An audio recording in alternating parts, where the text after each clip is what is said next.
ناظرین، کہتے ہیں کہ ایک درویش اور اس کا کمسن چیلا شہر سے دور کسی جنگل میں رہتے تھے۔ درویش عام طور پر یاد خدا میں مصروف رہتا اور چیلا آس پاس کی بستیوں سے بھیک مانگ کر اس کی خدمت کیا کرتا تھا۔ درویش کا دل انسانیت کے درد سے لبریز تھا اور وہ صبح شام انتہائی سوز و گداز کے ساتھ یہ دعا کیا کرتا تھا کہ اے میرے پروردگار، میں ایک بے بس اور بے وسیلہ انسان ہوں اور تیرے بندوں کی کوئی خدمت نہیں کر سکتا، لیکن اگر تو مجھے بادشاہ بنا دے تو میری زندگی کا ہر سانس بھوکے اور ننگے انسانوں کی خدمت کے لیے وقف ہوگا۔ میں یتیموں، بیواؤں اور نادار لوگوں کی سرپرستی کروں گا۔ میں محتاجوں کے لیے لنگر خانے کھولوں گا۔ میں عدل و انصاف کا بول بالا کروں گا۔ رشوت خور اور بد دیانت اہلکاروں کو عبرت ناک سزائیں دوں گا۔ مظلوم مجھے اپنی ڈھال سمجھیں گے اور ظالم میرے نام سے کانپیں گے۔ میں نیکی اور بھلائی کو پروان چڑھاؤں گا۔ کمسن چیلے کو یہ یقین تھا کہ کسی دن مرشد کی دعا ضرور سنی جائے گی اور ان کے دن پھر جائیں گے، لیکن وقت گزرتا گیا، چیلا جوان ہو گیا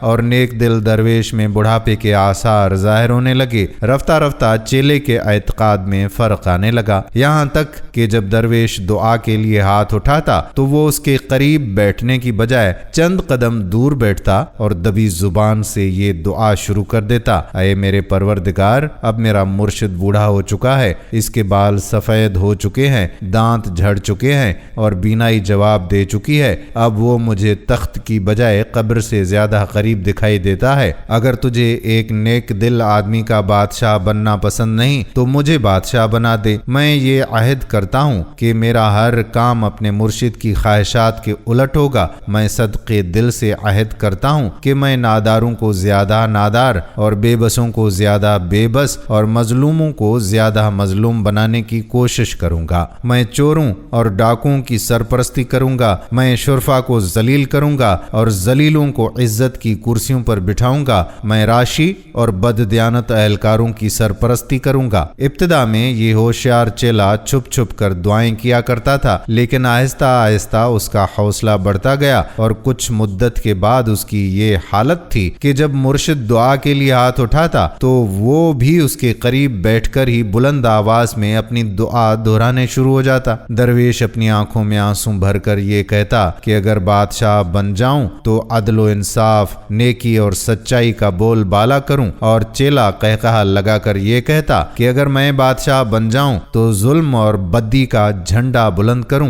درویش کہتا کہ میرے خزانے سے معذور اور نادار لوگوں کو وظائف ملیں گے، اور چیلا یہ کہتا کہ میں ان پر سخت جرمانے عائد کروں گا۔ درویش اسے ڈانٹ ڈپٹ کرتا اور بسا اوقات ڈنڈا اٹھا کر پیٹنا شروع کر دیتا، لیکن چیلا اپنی روایتی نیاز مندی کے باوجود اپنے موقف پر ڈٹا رہا۔ پھر وہی ہوا جو پرانے وقتوں میں ہوا کرتا تھا، یعنی ملک کا بادشاہ چل بسا اور تخت کے کئی دعوے دار ایک دوسرے کے خلاف تلواریں سونت کر میدان میں آ گئے۔ دور اندیش وزیر نے راتوں رات تمام دعوے داروں کو جمع کر کے یہ تجویز پیش کی کہ اب ملک کو خانہ جنگی سے بچانے کی ایک ہی صورت باقی رہ گئی ہے، اور وہ یہ ہے کہ شہر کے تمام دروازے بند کر دیے جائیں اور علل صبح باہر سے جو آدمی سب سے پہلے مشرقی دروازے پر دستک دے اسے بادشاہ تسلیم کر لیا جائے۔ یہ تجویز باتفاق رائے منظور کی گئی۔ پھر یہ ہوا کہ نیک دل درویش کا چیلا بھیک مانگنے کے لیے کسی چھوٹی موٹی بستی کا رخ کرنے کی بجائے ملک کے دارالحکومت کی طرف جا نکلا۔ پہنچتے ہی اس نے شہر کے مشرقی دروازے پر دستک دی۔ پہرے داروں نے دروازہ کھول کر اسے سلامی دی اور امرا اسے ایک جلوس کی شکل میں شاہی محل کی طرف لے گئے۔ نئے بادشاہ نے تخت پر رونق افروز ہوتے ہی یہ حکم جاری کیا کہ میری سلطنت میں جتنے درویش، فقیر اور سادھو ہیں انہیں کسی تاخیر کے بغیر گرفتار کر لیا جائے۔ اس حکم کی تعمیل کی گئی، لیکن خوش قسمتی سے نئے بادشاہ کے مرشد کو کسی طرح یہ پتہ چل چکا تھا کہ اس کے ہوشیار چیلے کی دعا قبول ہو گئی ہے اور وہ سرحد عبور کر کے کسی دوسرے ملک میں چلا گیا۔ اس کے بعد جو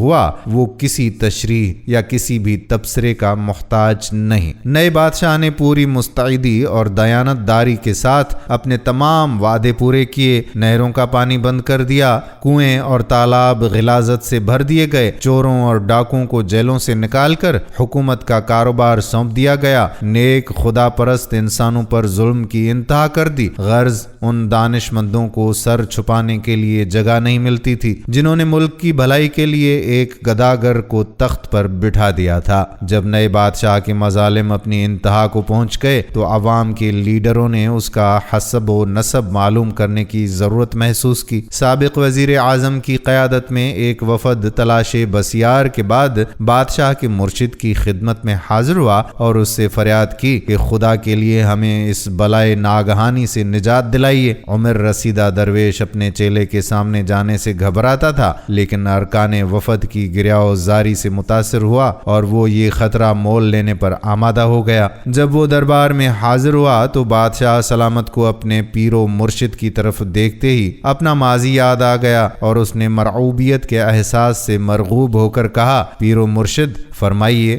میں آپ کی کیا خدمت کر سکتا ہوں؟ درویش نے جواب دیا کہ میں اپنے لیے کچھ نہیں مانگتا، میں صرف تمہاری رعایا کے لیے رحم کی اپیل کرنے آیا ہوں۔ تم اقتدار کے نشے میں وہ زمانہ بھول گئے ہو جب بھیک مانگا کرتے تھے۔ خدا سے ڈرو، یہ سب فانی ہے، اگر ہو سکے تو موت سے پہلے کوئی نیک کام کر لو۔ بادشاہ نے تلخ ہو کر جواب دیا کہ دیکھیے قبلہ، آپ میری قوت برداشت کا امتحان لینے کی کوشش نہ کریں۔ یہ آپ کی خوش قسمتی ہے کہ آپ میرے مرشد ہیں اور میں آپ پر ہاتھ ڈالتے ہوئے گھبراہٹ محسوس کرتا ہوں۔ آپ مجھے جی بھر کر گالیاں دے سکتے ہیں، لیکن خدا کے لیے ان لوگوں کے ساتھ کسی نیکی کا مشورہ نہ دیں۔ آپ کو یاد ہے کہ ہم دونوں ایک ہی وقت میں دعا مانگا کرتے تھے، پھر کیا وجہ ہے کہ آپ کی دعا قبول نہ ہوئی اور قدرت نے مجھے بادشاہ بنا دیا؟ اگر ان لوگوں کے اعمال ٹھیک ہوتے اور قدرت کو ان کی بھلائی مقصود ہوتی تو آپ ان کے بادشاہ بنتے، لیکن یہ بدبخت تھے، انہیں اچھے برے کی تمیز نہ تھی اور قدرت نے ان کی بدعمالیوں کی سزا دینے کے لیے مجھے بادشاہ بنا دیا ہے۔ اب میں مرتے دم تک اپنا پروگرام پورا کرتا رہوں گا۔ اگر قدرت کو ان کی گریاوزاری پر رحم آ جائے اور میری زندگی کے دن پورے ہو جائیں تو اور بات ہے، ورنہ میری طرف سے کوئی کوتاہی نہیں ہوگی۔ نیک دل درویش نے جواب دیا، برخوردار،